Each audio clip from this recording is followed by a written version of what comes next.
The Power of Awareness by Neville Goddard. Read by Robinette. Chapter 13. Acceptance. Man's perceptions are not bounded by organs of perception. He perceives more than sense, though ever so acute, can discover. William Blake. However much you seem to be living in a material world, you are actually living in a world of imagination. The outer, physical events of life are the fruit of forgotten blossom times, results of previous and usually forgotten states of consciousness. They are the ends running true to ofttimes forgotten imaginative origins. Whenever you become completely absorbed in an emotional state, you are at that moment assuming the feeling of the state fulfilled. If persisted in, whatsoever you are intensely emotional about, you will experience in your world. These periods of absorption, of concentrated attention, are the beginnings of the things you harvest. It is in such moments that you are exercising your creative power, the only creative power there is. At the end of these periods, or moments of absorption, you speed from these imaginative states, where you have not been physically, to where you were physically an instant ago. In these periods, the imagined state is so real that when you return to the objective world and find that it is not the same as the imagined state, it is an actual shock. You have seen something in imagination with such vividness that you now wonder whether the evidence of your senses can now be believed. And like Keats, you ask, was it a vision or awakened dream? Fled is that music. Do I wake or sleep? This shock reverses your time sense.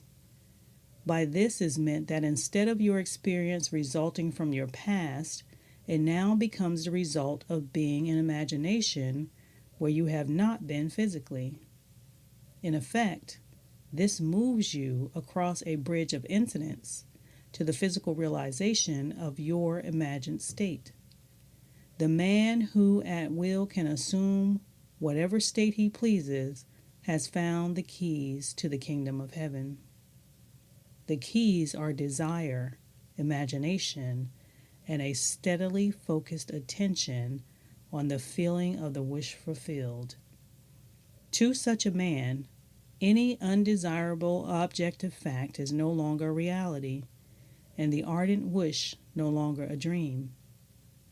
Prove me now herewith, saith the Lord of hosts, if I will not open you the windows of heaven and pour you out a blessing that there shall not be room enough to receive. Malachi 3:10.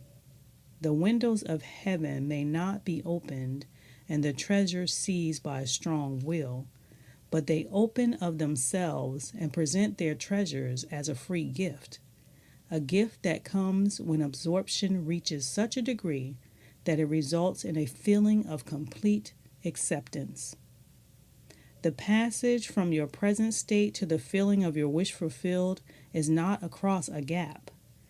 There is continuity between the so-called real and unreal. To cross from one state to the other, you simply extend your feelers, trust your touch, and enter fully into the spirit of what you are doing.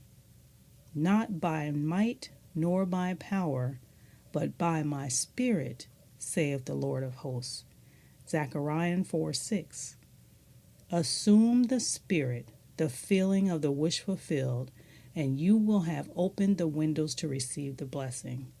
To assume a state is to get into the spirit of it. Your triumphs will be a surprise only to those who did not know your hidden passage from the state of longing to the assumption of the wish fulfilled. The Lord of hosts will not respond to your wish until you have assumed the feeling of already being what you want to be. For acceptance is the channel of his action. Acceptance is the Lord of hosts in action.